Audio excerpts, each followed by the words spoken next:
It's Thursday night. That means it's time for the Hammer and Nail show. Getting back at it. We got Jessie here with us tonight. I think this is episode 35, if I'm correct. Uh, but this You was, could have said 52, and I'd be like, "Yeah, sounds good." I know it's not 52. And I was funny because the music started and I lost it on me. But I think it's 35. You weren't with me last week. We had Amin the Dream in here last week, and he did a pretty good job rocking it out. But tonight we got you back. Good to have you. How are things going?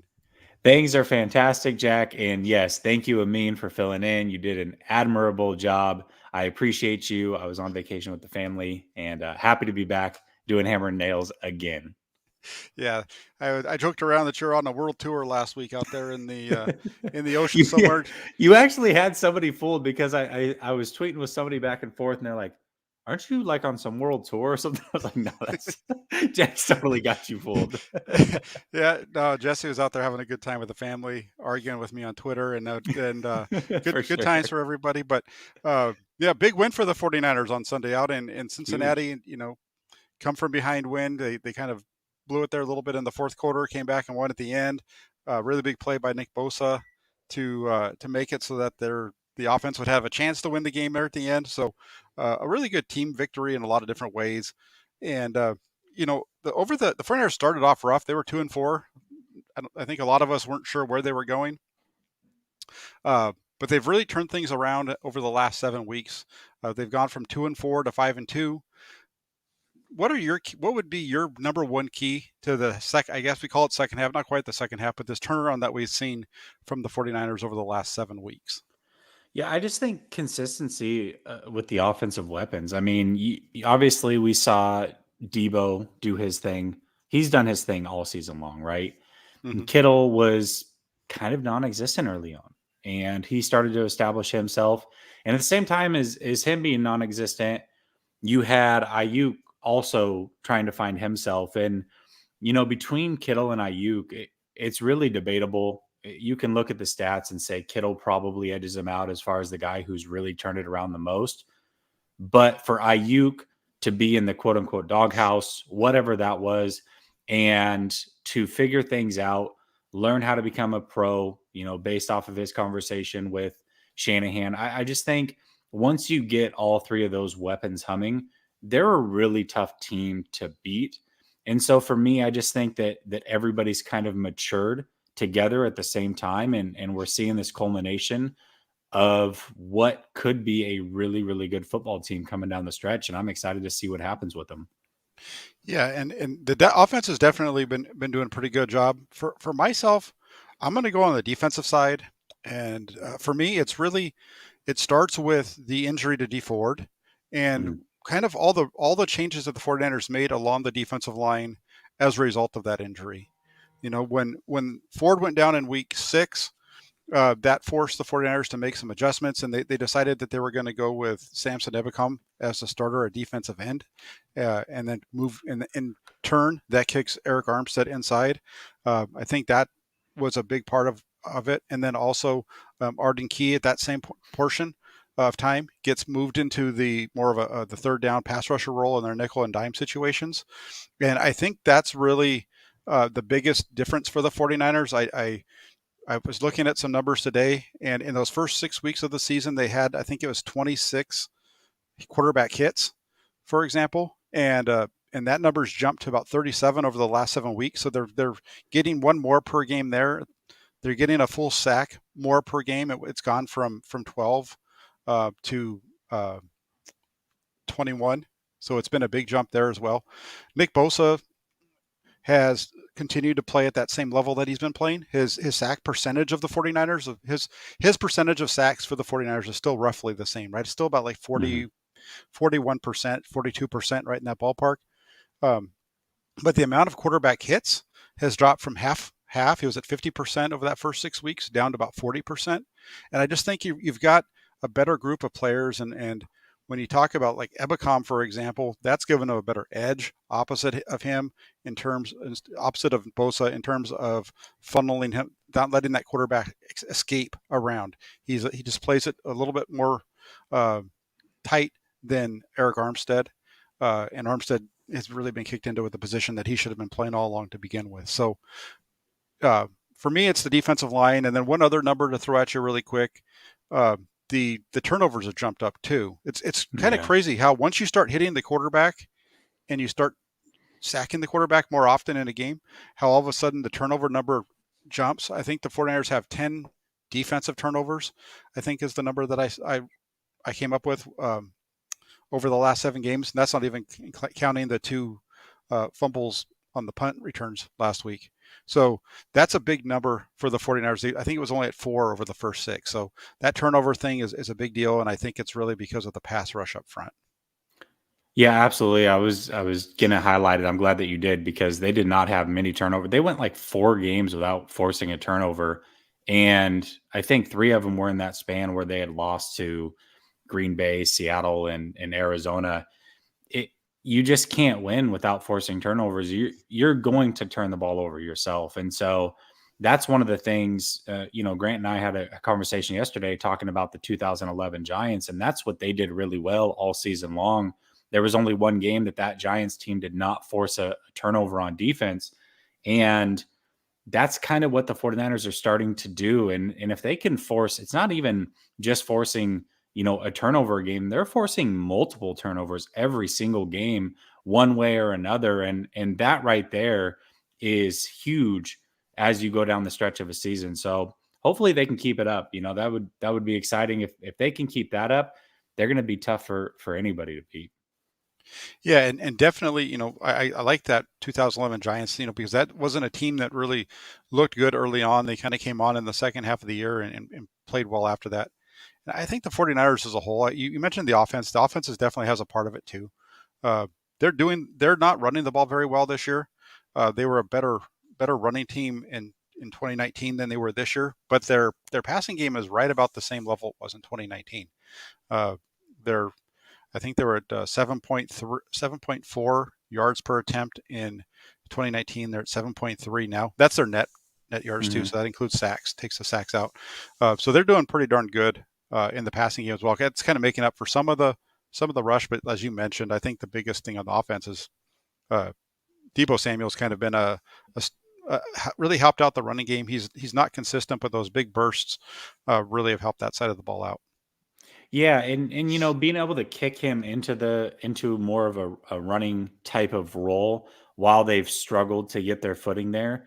They Mitchell's been fine and Wilson's been fine. He actually looked much better this last week, but Debo's really the home run hitter. They lost that in Mostert and they didn't have it. And so now Debo's kind of turned into the home run hitter.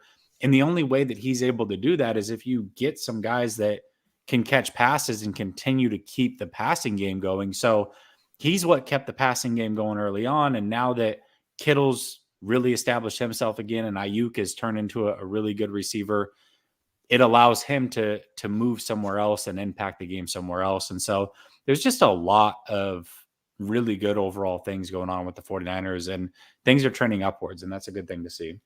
Yeah, I'm looking forward to seeing them eventually use him as a receiver out of the backfield. We haven't really seen that yet. I think it's going to be Mhm. coming here as the season goes along because they can't keep putting him back there and just handing the ball off to him. You No. can see there. At least it looked last week like Cincinnati pretty much knew he was going to run to certain areas of the field depending on what they saw, and so they have to have some things that come off of that. And maybe we'll see him running one of those leak routes down the sideline here pretty soon. Yeah, absolutely. But that win last week was huge because it kind of caused some separation for the 49ers in that playoff race and really solidified them at number 6. Although they're not that far ahead of Atlanta here. They have the tiebreaker over a bunch of the teams that are around them. But they have Atlanta coming up here this weekend. That's going to be a big one. We'll get to that game in a little bit, but uh, more of what we wanted to talk about tonight was kind of some of the potential playoff matchups for the 49ers moving forward. Right now they're at 6, which means they wouldn't play, right now as it stands, they wouldn't play Green Bay in round 1. But we'll start there anyway, just because they are the number 1 seed, and talk a little bit about how the 49ers are going to match up with Green Bay. Yeah, and Green Bay's an interesting one, right? Like their defense has been pretty dang good this season. I don't know what's going on with Jair Alexander if he's going to be back. I know one of the Smith boys is still out, so I don't know if he'll be back.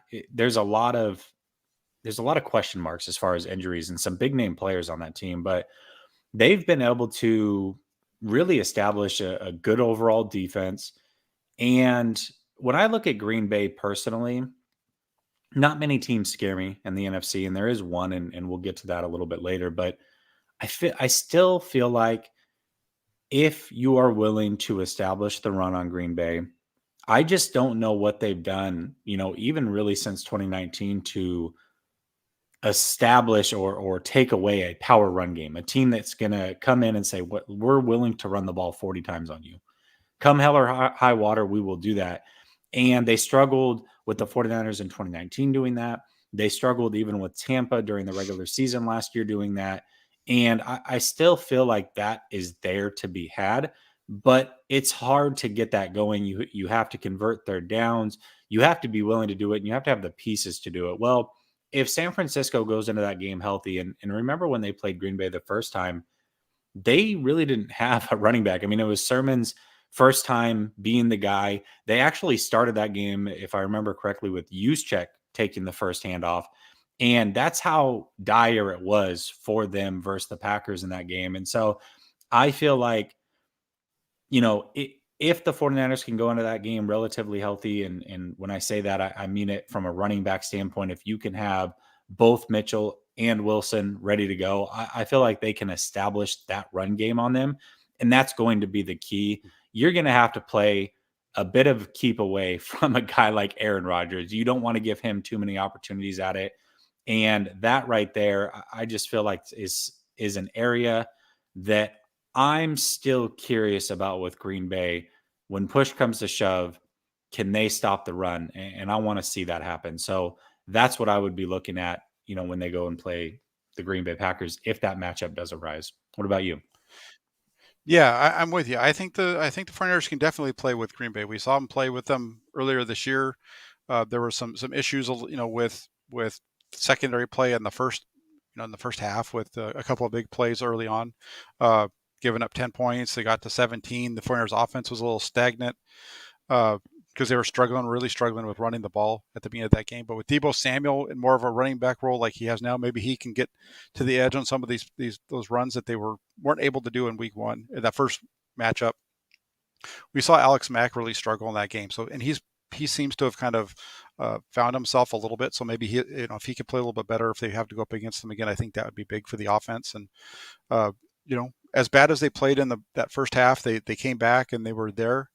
Uh, Possibly would have won if they didn't have the turnover by Garoppolo that resulted in 3 points for Green Bay there late in the game. Because they did come back and take the lead there. But if you don't, it was 28-27, right? And Yeah. if he doesn't turn that ball over before, it completely changes the game because then it's 28-24, and instead of having just to kick a field goal, it's a touchdown instead. So it was a really big turnover by Garoppolo. I know Green Bay would have had more time too, but still, I would have liked the 49ers' chances more if Green Bay was going to have to go all the way down the field and score, because we'd seen them stop them a couple of times earlier on. So I don't know. I think the 49ers could match up well with Green Bay. It just seems like they do, unless they have COVID issues like they did in 2020. Right.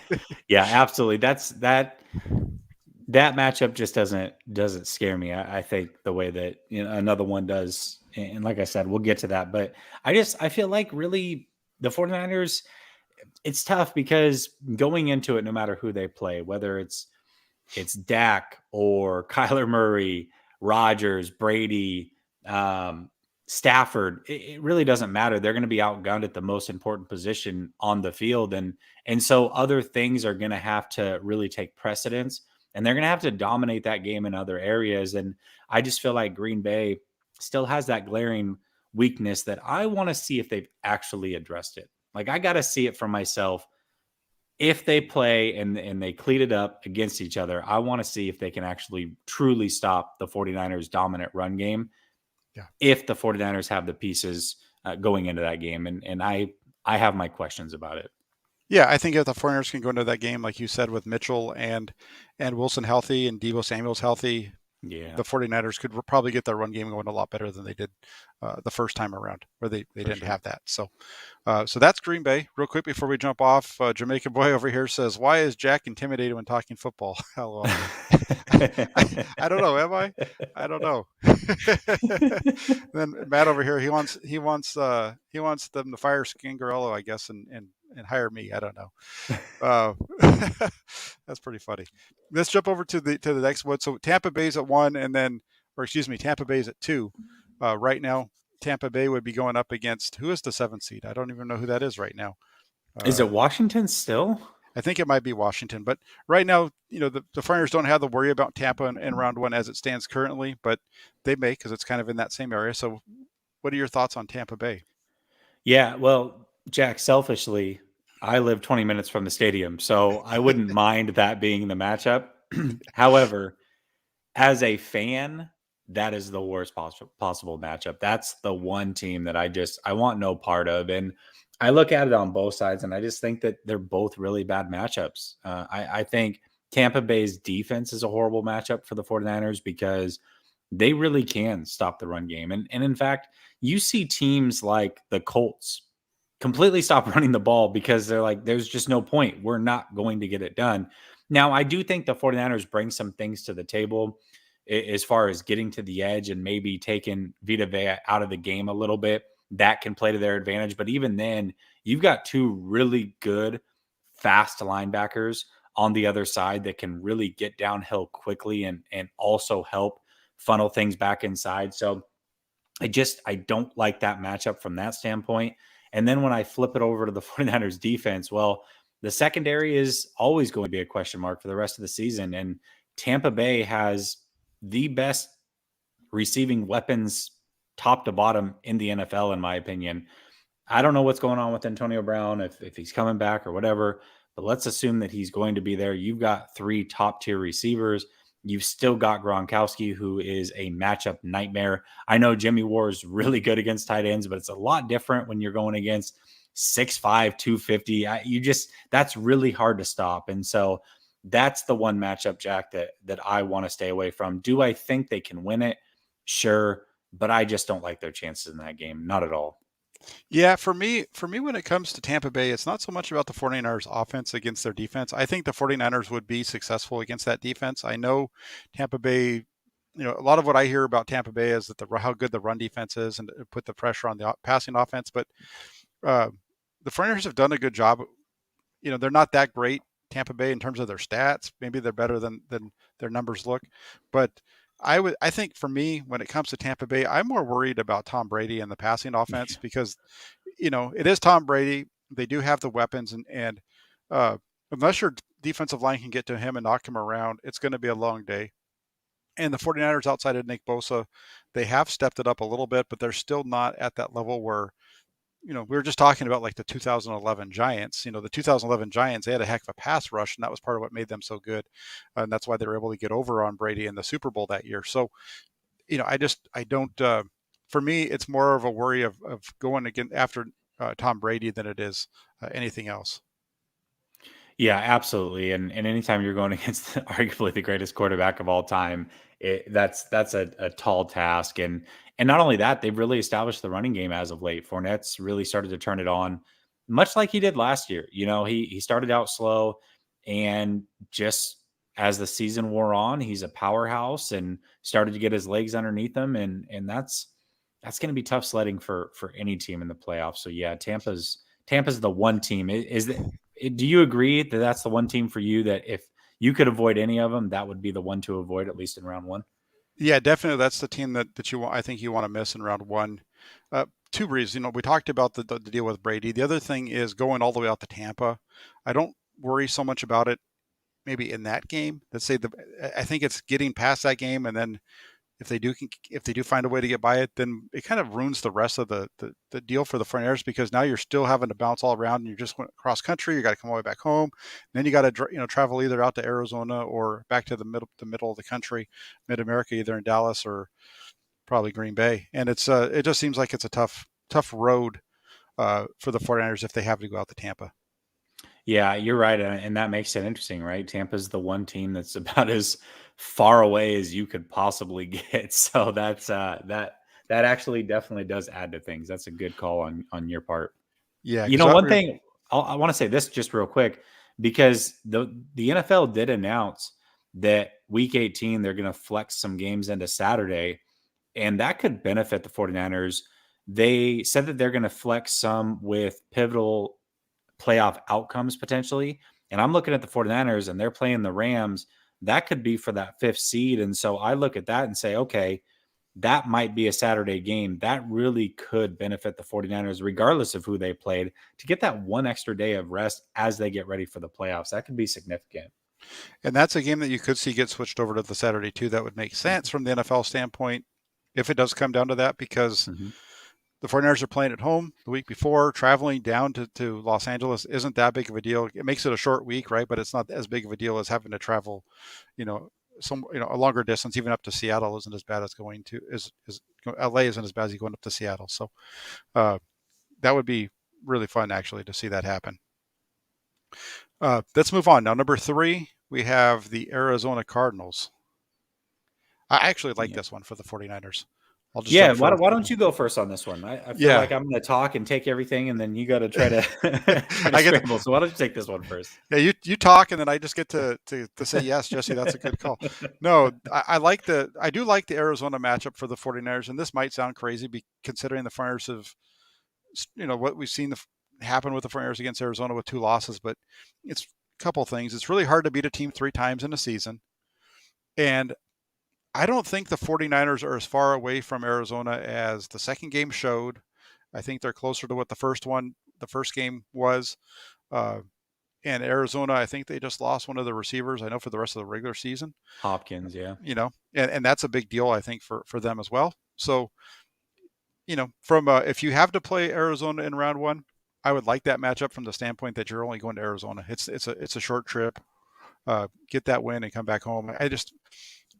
I think the 49ers would have possibly won week 1, or not week 1. I keep saying week 1, but game 1 against Arizona if Garoppolo had been playing in that game, just because the way the offense flows when he's in there, and the defense was playing pretty stout. So I think the 49ers actually would have a good matchup with them if they play him again.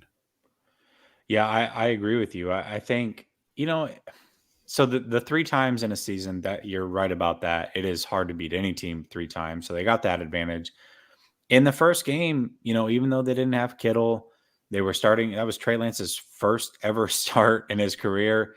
And JJ Watt was still on the other side of the field. And so it was interesting because when the talent was way in the favor of Arizona, the game was really close. And when it favored the 49ers, that's when the 49ers kind of lost things. But even the way that game played out, Jack, I mean, you remember they were driving the ball, no problem. It was just some crazy, wild fumbles that turned that game completely around. And, that's football. Anything can happen. But I agree. I think Arizona's a good matchup. And one thing they have not established against Arizona is the run game. And Arizona can be ran on. For whatever reason, they figured out the 49ers a little bit and were able to stop the 49ers from attempting a ton of runs with their running backs. But, if the 49ers can convert on some third downs and just really come into that game and decide hey, this is what we want to do. We really want to establish the run and convert some easy third downs and whatnot. They could get downhill on Arizona, and Arizona has been ran on really all season long. And so I agree. I like that matchup. Kyler Murray is extremely dynamic, no doubt about that. But he also shows some chinks in the armor there. I mean, he's still undersized. He still can get some balls batted. And when you start to pressure him, he gets a little skittish and can make some crazy bad plays. So Mhm. I agree with you. I do like that matchup against Arizona for sure. Yeah, I think it's good. I think it'd be fun to see that one, and uh, just to see Arizona go down and to the 49ers would be nice. 49ers struggle with Yeah, those guys so much. It's a weird matchup for the 49ers, but I'd like to see that as a playoff game for sure. yeah, for sure.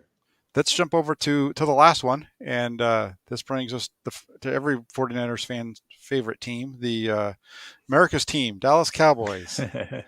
This one seems like it's probably going to of the first round games. This is probably the least likely. unless something crazy happens for the Rams over the next 4 weeks. But if the Flyers do get to go into Dallas, what are your thoughts on that? Yeah. So, all right. This one's interesting to me because I like the matchup. It's almost one that I welcome. But then on the flip side, there's a lot. Like Dallas has a lot of weapons on offense, and they're an extremely opportunistic defense, which makes it even harder because you turn the ball over once, it can snowpile on you. They've got Parsons, who may not only just be the defensive rookie of the year, he might be the defensive player of the year. That kid is really, really good.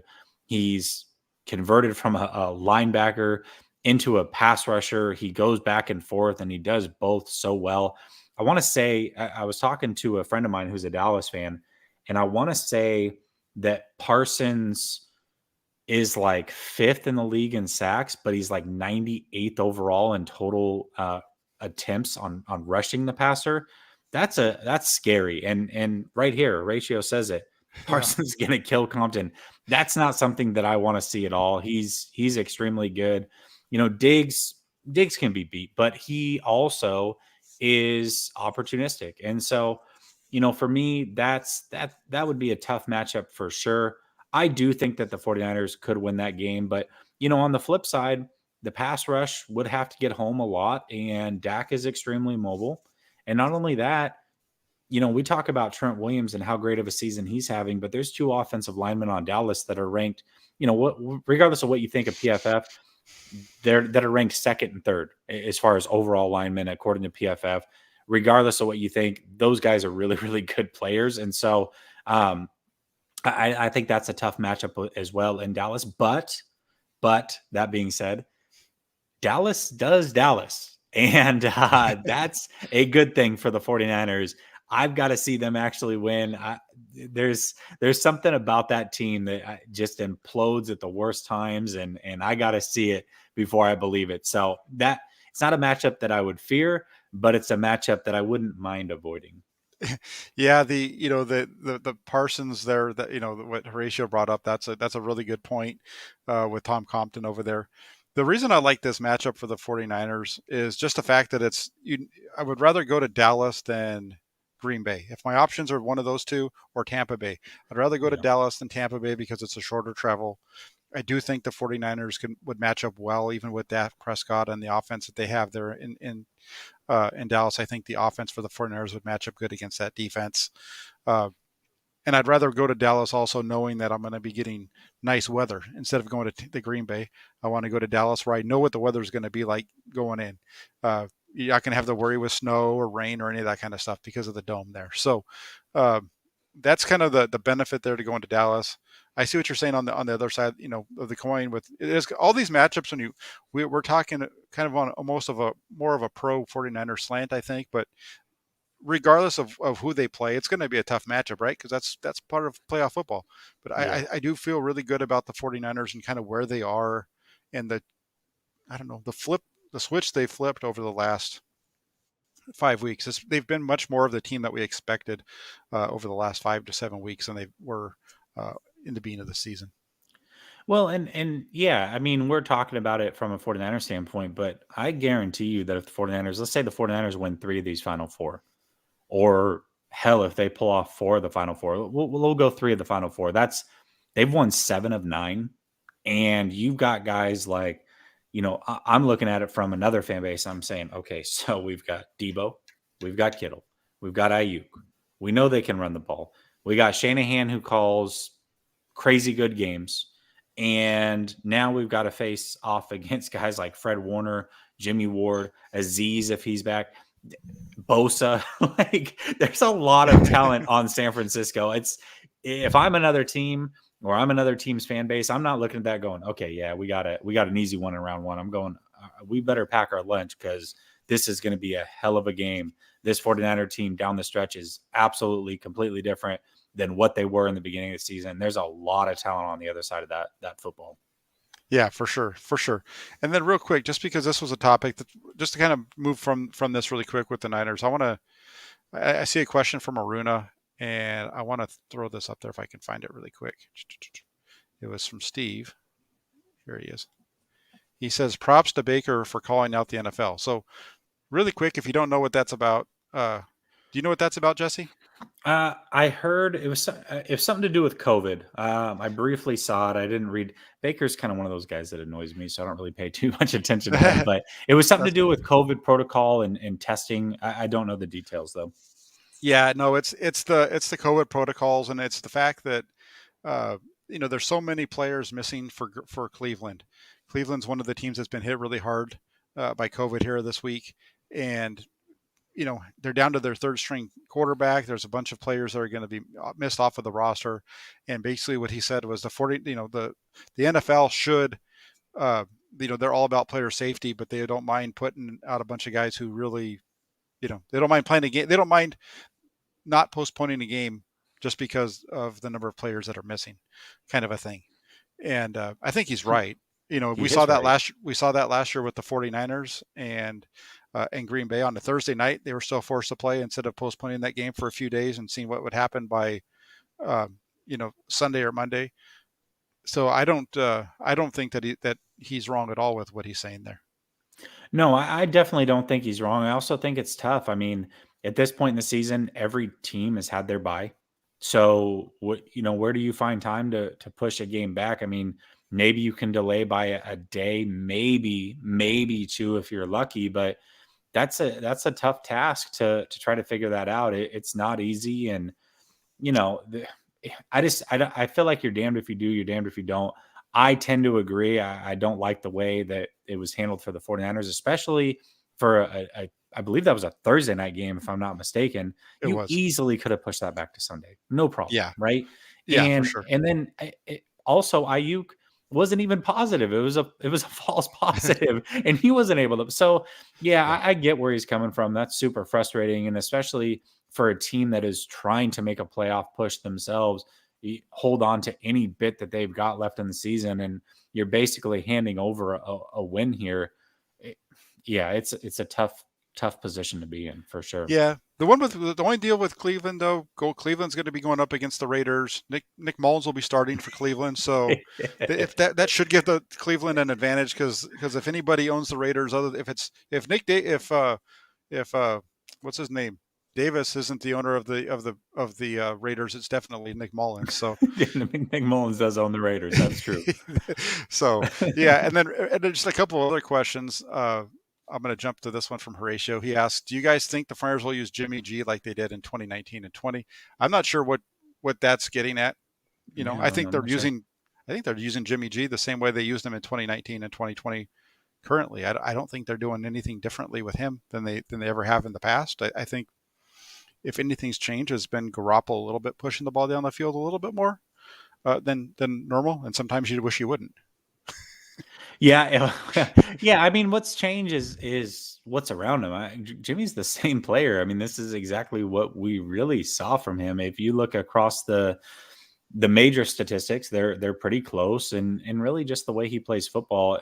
Again, at times he's shown that he's slightly more mobile, although that seems to have regressed lately. And he's taken more chances downfield and things like that. But overall, I mean, he's roughly the same player. It's the difference is what's around him. And in 2019, they had the second best running game, and they had the first or second best defense, depending on the metrics that you looked at. And when those things change, you're going to have a season that goes like this because you have a quarterback that goes like this a little bit. And you, unfortunately, are having to rely on whether it was Trey Lance or Jimmy Garoppolo. The 49ers don't want to rely on their quarterback as much as they've had to. And they kind of have to here, at least, while they're trying to establish these things and hopefully get some health back. And so you're going to have some ups and downs, but they figured it out a little bit. But to me, I don't think Jimmy's really that much different, Jack. No, I don't think he's different at all. I think he's the same guy he was in 2019. He's really the same guy he was in 2017 when he first started. That year, I think, you look at 2018 and 2020 where those were injuries, injury riddled Right. seasons for him. But when he's been healthy and playing, he's been the same guy that we've seen prior, and that's already what we've seen this year. And then Horatio also asked this question: did the 49ers even need Deebo Samuel against the Bengals? And I would say absolutely yes. Yeah, for sure, for sure, for sure they did. Yes. I know that he didn't make a big impact in terms of multiple runs, but the 27-yard touchdown run was huge when it happened. Uh, and even with the things that they did such a good job of shutting him down, but it really, I think that opened up stuff for everybody else. And Yeah, having a weapon like that on the field is always helpful. And the one catch he had was pretty significant. It was a pretty, what was it, like 20 yards? It was like a 20-yard dig, and he made a hell of a grab. Does By the way, what he did on that play, I feel like it's a lost art. A lot of receivers don't attack the ball the way that he did on that play, and I just thought that was brilliant the way that he did it. And yeah, without Debo, I don't think that they win that game. I really don't. It's just having that extra weapon that really changes the game. I mean, he's something at the very least that pulls eyes away from everybody else, and that's a big deal.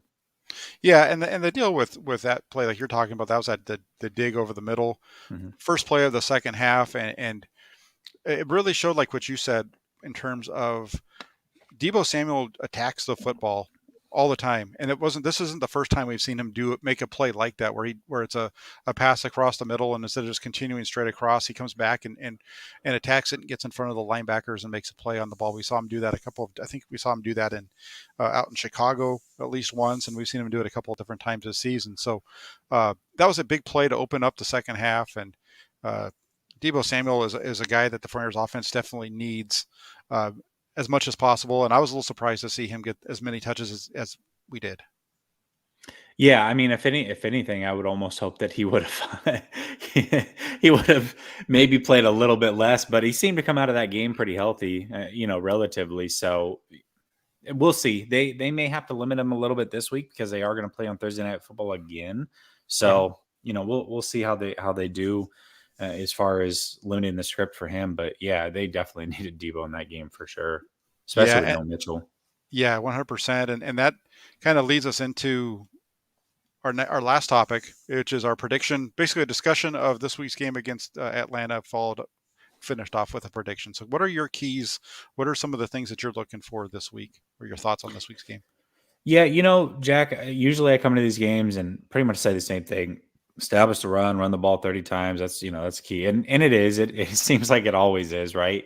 And you can say that pretty much across the board for them. But the one thing I'm looking at here is they've got some explosive weapons over there. And I look at Patterson in particular. And then I look at Debo and Kittle. And I got a feeling that the team that limits the explosive plays in this game is the team that's going to get it done. And so for me, I'm looking to limit the Falcons' explosive plays, make them put together some longer drives and establish the run and just go about playing some dink and dunk football. And if we can limit those explosive plays, I think that'll get it done. Obviously a turnover here or there doesn't hurt. We talked about that early on, but that's what I'm looking for is the team that can get the most explosive plays is probably going to win this game. And I think the 49ers can get it done. Oh, Jack dropped. But I think the 49ers can get it done. I think that if I'm putting my money down, and in fact I did on Grant's show, is I took Debo Samuel to have a better game than Cordero Patterson. And so for me, that's going to be the difference. I look at George Kittle. I still think that he's pretty much unguardable by any team. The Falcons haven't shown for any reason that they can stop a George Kittle, a Brandon Ayuk, a Debo Samuel.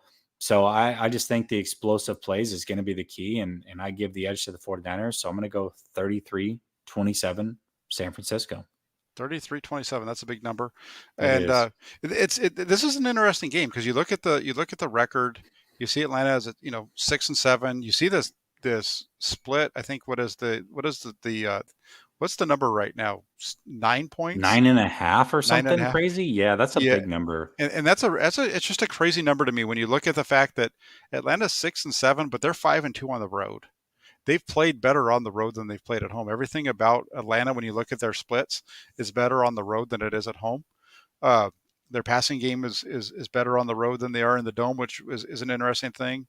They're coming out here to California where they've given the 49ers fits for a long time on these games in San Francisco, Santa Clara.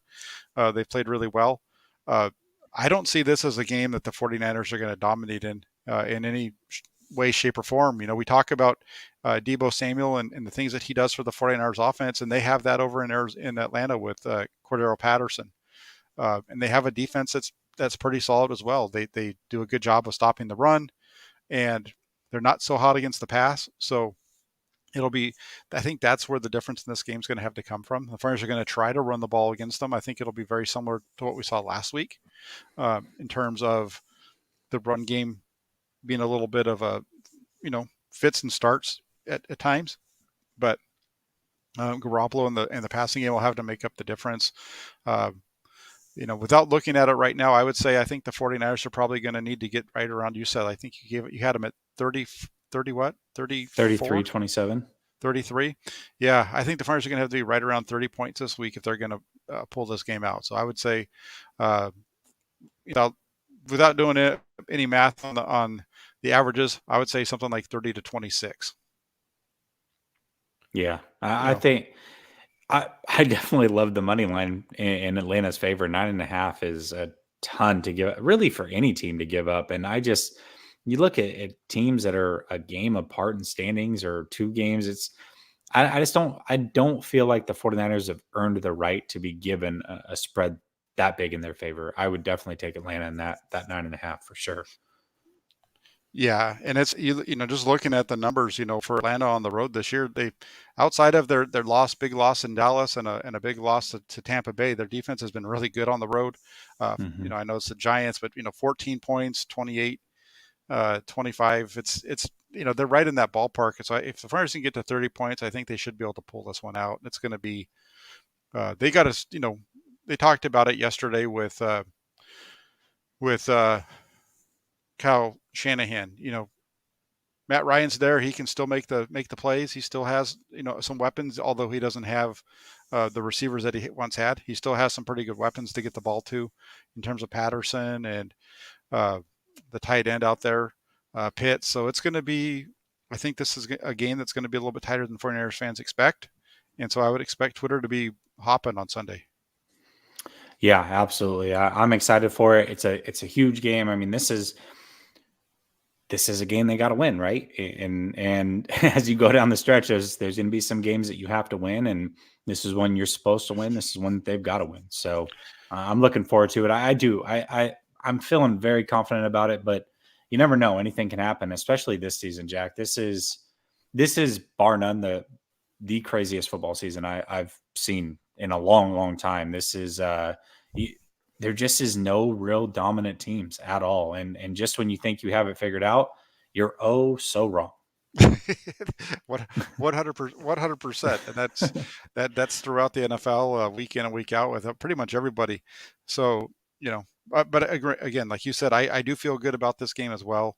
It's a must win for the 49ers. They just cannot come into this game and overlook the Falcons at all, because if they do, the Falcons are going to punch them in the nose and take it from them. And if that happens, the 49ers it would be a tough pill for the 49ers, because they would fall behind Atlanta in the playoff race. And that's not something they can afford.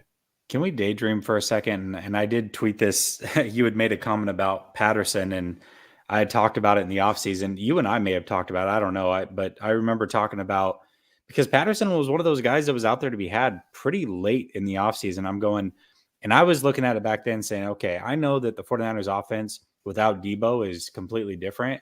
And I looked at Patterson and said, okay, that would be a special teams guy that you could put on the field with Deebo and mix things up.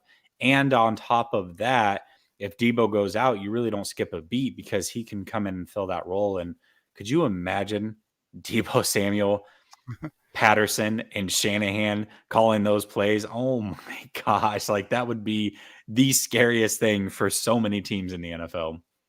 Oh yeah, no, that would have been I was with you on that. I think we talked about it, because that would have been a really good pickup for the 49ers. Like you said, just, that way you're not stuck where if Deebo Samuel goes down, you have this, or even imagine both those guys on the field at the same time with Patterson as your third or fourth receiver.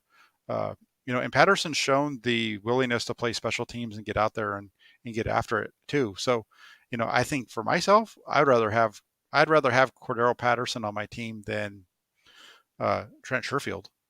I think he would be able to fill, For sure. pretty much all those roles that Sherfield fills, Patterson could fill, and I think he would have been a nice signing for the 49ers. But this week they get to face him instead, and hopefully he doesn't make him pay. Yeah, yeah. I'll be looking for that one for sure. Yeah, yep, I'm with you. I know we both got our predictions in. Anything going on your show that you wanted to promote on your channel? Yeah, yeah, for sure. About 9 minutes from now, actually, we'll be over on my channel, Last Second Sports. Tune in over there. We are going to be going over the Week 15 matchups across the NFL, doing some power rankings, and talking a little bit of fantasy football. The playoffs are right here, right now. So I'm sure some of you have some guys going on Thursday night. I personally have Herbert. It looks like he's having a good game based off of what some of you have said in the chat. But when I came on the show, he had -1 points, and I was gripping a little bit. This is a money league. I got $1,000 possibly on the line. So I need Herbert to have a good game. Hopefully that is the case. But yeah, that's what we'll be talking over there here in just a few minutes.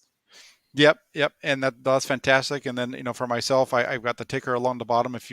I've been saying this all week and promoting the site that I write for over with the Santa Rosa Press Democrat, the 49ers.pressdemocrat.com. That's the paper that I write for, and that's the blog that's there.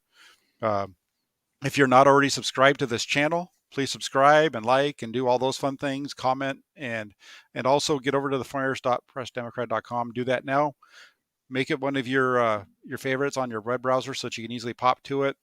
It's one of the few 49er sites that has a person on site on a regular basis that actually doesn't require you to get behind a paywall. There's only a couple of them out there nowadays. Myself and everybody's other favorite YouTube sensation. Those are about the only two as far as having it actually has somebody that's able to be at practice on a regular basis. So give it a like and give it like I said, make it one of your favorites, and it'd be very helpful for myself and the newspaper as well. So yeah, that's my absolutely. spiel. Yeah, Jack always writes some good articles. I love like the 5 things to look out for in this game, and then you always come back and recap it and how you did and all that. So I love it. I highly recommend it. I read everything that Jack puts out, and it's always well thought out. That's the one thing about Jack is he's always going to play it even keel. He's just going to tell you exactly what it is. He has no agenda going into things, and he does a good job putting it out on paper. So definitely recommend reading anything that Jack puts out. Yeah, I appreciate that, Jesse. And yeah, that Sunday night write up is always the hardest, but it's a fun one because it's always after the game, and it's a matter of trying to tie the whole game into those 5 questions, and some weeks it works out really well, and some weeks it doesn't work quite as easy. So hopefully this game plays out the way that I think it's going to be, and Sunday night doesn't require me to write till 8:30, but we'll see how it goes. But yeah, no, that's our show for tonight. Thank you everybody for joining Hammer and Nails. It's great to have Jesse back, Yes, and sir. we'll be back again next Thursday to recap this game and get you guys ready for. Actually, we won't be back next Thursday. We'll have to We'll talk have to about it figure out tonight another because night. Yeah, because at this that's a Thursday night game. Yeah. next Thursday night right now, we're all going to be really mad at our TVs and really happy. So Yeah, yeah, absolutely. for sure. So we'll be back with you next week, though. We'll just check, follow us on. You probably hopefully follow us on Twitter, and it'll probably be Tuesday or Wednesday night or something like that. We'll figure something out. Get back to you Yes, guys. sir. So anyway, have a great night, everybody. Thank you so much for joining, and we'll be back with you soon.